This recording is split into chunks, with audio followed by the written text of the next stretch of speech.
ஓம் நம சிவாய. வணக்கம் நேயர்களே, அலர்மகள் அஸ்ட்ரோ சேனல் வாயிலாக உங்களை அன்புடன் வரவேற்பது உங்கள் ஜோதிடர் ஸ்ரீ கந்தசுவாமி. இன்று நாம் பார்க்க போகும் தலைப்பு, ஜாதகத்தில் கிரகநிலையா கிரகம் நின்ற சாரமா, இதன் ரகசியம் என்ன என்பதை பற்றி பார்ப்போம். பொதுவாக ஒரு வழக்கு மொழி உண்டு, சாரம் அறியாதவன் அல்லது பார்க்காதவன் சோரம் போவான் என்று ஜோதிடத்தில் சொல்லப்படுகிறது. இது மிகவும் முக்கியமா? இது எந்த அளவிற்கு உண்மை என்பதை இந்த வீடியோவை முழுமையாக பார்த்த பிறகு நீங்களே முடிவு செய்வீர்கள். இப்போ நாம சப்ஜெக்ட்குள்ள போவோம். முதலில் சயின்டிஃபிக் ரீதியாக பார்த்தோம் என்றால், பூமிக்கு மேல் பூமியை சுற்றி வருவது சந்திர கிரகம். பூமியின் உள்வட்ட பாதையில் சூரியன், புதன், சுக்கிரனும், வெளிவட்ட பாதையில் செவ்வாய், குரு மற்றும் சனியும் உள்ளது. மற்ற கிரகங்களும் இருக்கு. ஆனா நாம ஜோதிடத்திற்கு தேவையான கிரகங்களை மட்டும் எடுத்துக்கொள்வோம். ராகு மற்றும் கேது கிரகம் சந்திரனின் சுற்றுவட்ட பாதையில் பூமியின் வட்டப்பாதை வெட்டும் இடங்களை குறிக்கிறது. ஆக பூமிக்கு அருகில் இருக்கக்கூடிய 9 கிரகங்களுக்கும் தனிப்பட்ட பலம் உண்டு. இந்த கிரகங்கள் செய்யும் வேலைகளை காரகத்துவம் என்கின்றனர். இந்த 9 கோள்களில் சந்திரன் என்ற கோள் ராசி மண்டலத்தில் 360 டிகிரியில் சுற்றி வரும்போது எந்த நேரத்தில் குழந்தை பிறக்கிறதோ அந்த நேரத்தில் எந்த கிரக வீட்டில் சந்திரன் உள்ளதோ அதையே ராசி என்று எடுத்துக்கொள்கிறோம். காலம் காலமாக விம்சோத்தரி தசை என்ற தசா கால அட்டவணையை கொண்டுதான் என்ன தசை நடக்கிறது என்பதை பார்த்து பலன்களை அறிந்து வருகிறோம். பிறக்கும் போது சந்திரன் எந்த நட்சத்திரத்தில் இருக்கிறதோ அதில் இருந்துதான் தசா காலம் ஆரம்பிக்கிறது. உதாரணமாக, சந்திரன் மேசத்தில் கார்த்திகை என்ற 3வது நட்சத்திரத்தில் இருக்கும் போது குழந்தை பிறந்தால் அந்த குழந்தைக்கு முதலாவதாக வருவது சூரியன் தசா காலமாகும். கார்த்திகை என்ற நட்சத்திரம் சூரியனின் தன்மையையும் வலிமையும் பெற்ற நட்சத்திரம் என்பதால் சூரிய தசா காலம் என்கிறோம். நம்முடைய சேனல்ல 27 நட்சத்திரங்கள் பற்றியும், தனியாக நட்சத்திரம் என்றால் என்ன என்ற வீடியோவையும், 9 கிரகங்களின் காரகத்துவங்கள் பற்றியும் வீடியோக்கள் ஏற்கனவே போடப்பட்டுள்ளது. அதை பார்த்து அவற்றின் விவரங்களையும் தெரிந்து கொள்ளுங்கள். இப்போ சந்திர கிரகம் நின்ற நட்சத்திரத்தை தான் சாரம் என்று கூறுகிறோம். சந்திரன் இங்கே சூரியனின் நட்சத்திரத்தில் இருக்கு. அதனால் சந்திரன் சூரியனாக செயல்படும் என்று பொருள் எடுத்துக்கொள்ளவே கூடாது. சூரியனின் சாரம் பெற்று விட்டதால் சூரியனாக மாறிவிடாது. சந்திரன் சந்திரனாகத்தான் வேலை செய்யும். சந்திரன் தனக்கென விதிக்கப்பட்ட வேலையைத்தான் அதிகம் செய்யும். அதோடு சூரியனின் ஒரு சில காரகத்துவத்தை பிரதிபலிக்க செய்யும். இதை எளிதில் புரிந்து கொள்ள ஒரு சிறு கதையை சொல்கிறேன். ஒரு கம்பெனியில் கிளர்க் வேலைக்கு சேருபவருக்கு அவரின் வேலை என்னவோ அதை மட்டும் செய்வதற்கு அவருக்கு சம்பளம் வழங்கப்படும்.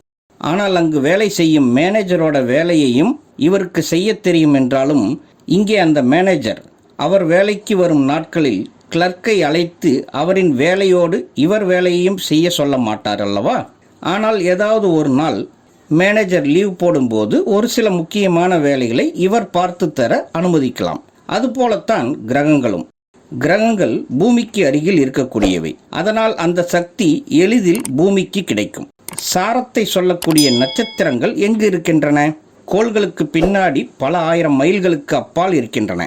அப்போ நேரடியான தாக்கத்தை அவைகள் செய்யுமா என்று பார்த்தால் அப்படியெல்லாம் கிடையாது.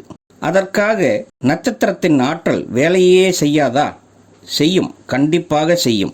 நேரடி தாக்கத்தை காட்டிலும் அந்த நட்சத்திரங்களின் ஆற்றல் மற்ற கிரகங்களின் மீது விழுந்து சூரியன் சந்திரன் ஒளியின் ஆற்றலுடன் கலந்து மற்ற கிரகங்கள் பூமியின் மீது வெளிப்படுத்தும் ஆற்றலுடன் சேர்ந்துதான் பூமியில் உள்ள ஜீவராசிகள் மீது வந்தடைகிறது. அதனால் சாரத்தின் நிலையில் மட்டும்தான் கிரகங்கள் செயல்படும் என்பது முழுமையாக ஏற்றுக்கொள்ள முடியாத ஒன்றாகும். ஓரளவு வேலை செய்யும் என்று வேணா எடுத்துக்கொள்ளலாம். பொதுவாக ஜாதகத்தில் ஒரு கிரகம் எப்படி வேலை செய்யும் என்றால், ஒரு கிரகம் தான் நின்ற அந்த ராசியின் தன்மையை, அந்த இடம் லக்னத்திற்கும் சந்திரனின் ராசிக்கும் எத்தனாவது வீடு என்ற தன்மையை, அதோடு கிரகம் பெற்ற ஆதிபத்தியத்தின் தன்மையை, அதாவது அந்த கிரகம் எந்த வீட்டிற்கு அதிபதியாக வருகிறதோ அந்த வீடுகள் ஜாதகத்தில் லக்னத்திற்கு எத்தனாவது வீடாக வருகிறதோ அந்த வேலையை செய்யும். தான் பெற்ற வலிமையின் தன்மையை, லக்னத்திற்கு அந்த கிரகம் யார் என்ற தன்மையை, இயற்கையில் தான் யார் என்ற தன்மையை, அதோடு தன்னை எந்த கிரக பார்வை பார்க்கிறது, எந்த கிரகத்துடன் சேர்ந்து உள்ளது, அதன் மூலமாக வரக்கூடிய பலன் என்பதையெல்லாம் கடந்துதான் முடிவில் தான் பெற்ற சாரத்தின் தன்மையை தரும். இதையெல்லாம் தெரிந்து கொண்டால் உங்களுக்கே புரியும். எந்த கிரகமும் செயல்படுவதற்கு முதலில் அது நிற்கும் வீடுதான் முக்கியம். எந்த வீட்டில் கிரகம் இருக்கிறதோ அதன் அடிப்படையில்தான் தான் செய்ய வேண்டிய வேலையை செய்யும். உதாரணமாக ரிஷப லக்னத்தில் பிறந்தவருக்கு குரு அஷ்டமாதிபதி மற்றும் லாபஸ்தான அதிபதியும் கூட. அவர் 6ஆம் வீடான துலாம் ராசியில் இருக்கிறார் என்றால் அதுவும் சுக்கிரனின் வீடாக அமைகிறது. அந்த துலாம் ராசியில் செவ்வாயின் நட்சத்திரமான சித்திரை, ராகுவின் நட்சத்திரமான சுவாதி மற்றும் குருவின் நட்சத்திரமான விசாகமும் உள்ளது. இதில் செவ்வாய் குருவுக்கு நட்பு கிரகம், ராகுவோ குருவுக்கு பகை கிரகம்.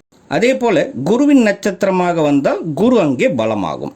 இப்போ குரு கிரகம் நட்பு கிரகமான செவ்வாயின் நட்சத்திரமான சித்திரை நட்சத்திரத்தில் இருந்தால் அல்லது குரு தன்னுடைய நட்சத்திரமான விசாகம் நட்சத்திரத்தில் இருந்தால் குரு நல்ல சாரம் பெற்றுவிட்டது. ஆகையால் குரு கிரகம் முழுக்க முழுக்க தன்னுடைய தசா காலத்தில் நல்லதை மட்டுமே செய்யும் என்று சொன்னால் அது தவறாகும். குரு கிரகம் அந்த ரிஷப லக்னத்திற்கு பகையாகிறார். கடன் பிரச்சனைகளில் மாட்டி விடுவார். சம்பாத்தியம் அனைத்தும் கடன் கட்டுவதற்கே போகும். சேமிப்பும் இருக்காது. உடல்நலையும் பாதிக்கும். செரிமான கோளாறுகள், கல்லீரல் பாதிப்பு அல்லது சர்க்கரை நோய் வாய்ப்பட்டு கஷ்டப்படுவார். இதெல்லாம் 6ஆம் இடத்தில் குரு இருப்பதால் உண்டாகும். 8ஆம் வீட்டிற்கு அதிபதியாக இருப்பதால் வழக்கு விஷயங்களிலும் மாட்டி விடுவார். 11ஆம் வீட்டுக்கு அதிபதியாக இருந்தாலும் 6ஆம் வீட்டில் இருப்பதால் 6ஆம் இடத்திற்கு 11ஆம் இடம் 6ஆம் இடமாகவே வருவதால் கடவுளின் மீது பக்தியும் குறைந்துவிடும். இதில் சாரம் என்ன வேலை செய்யும் என்று பார்த்தால், செவ்வாய் சாரமாக இருந்தால் செவ்வாய் குருவிற்கு 2ஆம் வீட்டிற்கும் 7ஆம் வீட்டிற்கும் அந்த இடத்தில் அதிபதியாக வருவார். ஆகையால் மனைவியை வேலைக்கு செல்ல வைத்து அதில் வரும் பணத்தில் ஜீவனம் செய்ய வைக்கும். அல்லது 2க்குடையவனாக வருவதால் குடும்ப உறுப்பினர்கள் வழியே கொஞ்சம் ஆதரவை பெற்றுத்தரும். ஆனால் மேற்கூறிய பாதிப்புகளை சந்தித்தே ஆக வேண்டும். அதுவே குருவின் சாரத்தில் இருந்தால் குரு சுபத்துவம் ஆகிவிடாது. 6 மற்றும் 8ஆம் இடத்தின் வேலையை அதிகமாக செய்யும். அதோடு குரு பகவான் துலாம் ராசிக்கும் பகை, ரிஷப லக்னத்திற்கும் பகை கிரகம் என்பதால் சாரத்தின் நன்மைகள் மிக குறைவாகத்தான் இருக்கும். அதையே முதன்மை என்று எடுத்துக்கொள்ள முடியாது. இதுவே ஒரு சிம்ம லக்ன ஜாதகருக்கு குரு கடகத்தில் உச்சம் பெற்று அமர்ந்திருக்கிறார் என்று வைத்துக் கொள்வோம். இங்கே சிம்ம லக்னத்திற்கும் லக்னாதிபதி சூரியனுக்கும் குரு பகவான் அதிநட்பு கிரகமாக வருவார். அவர் 5க்கும் 8க்கும் அதிபதியாகி விரயஸ்தானமான 12ஆம் வீட்டில் உச்சம் பெற்று அமர்வதால் கெடுதலை செய்து விட மாட்டார். சிம்ம லக்ன அதிபதி சூரியனுக்கு குரு நண்பர் என்பதால் நன்மையை அதிகம் புரிவார். இந்த ஜாதகத்திற்கு பலன் அப்படியே மாறும். முதலில் கூறிய ஜாதகத்திற்கு குரு எதிரியாக வருவதால் எதிரான பலனை செய்தார்.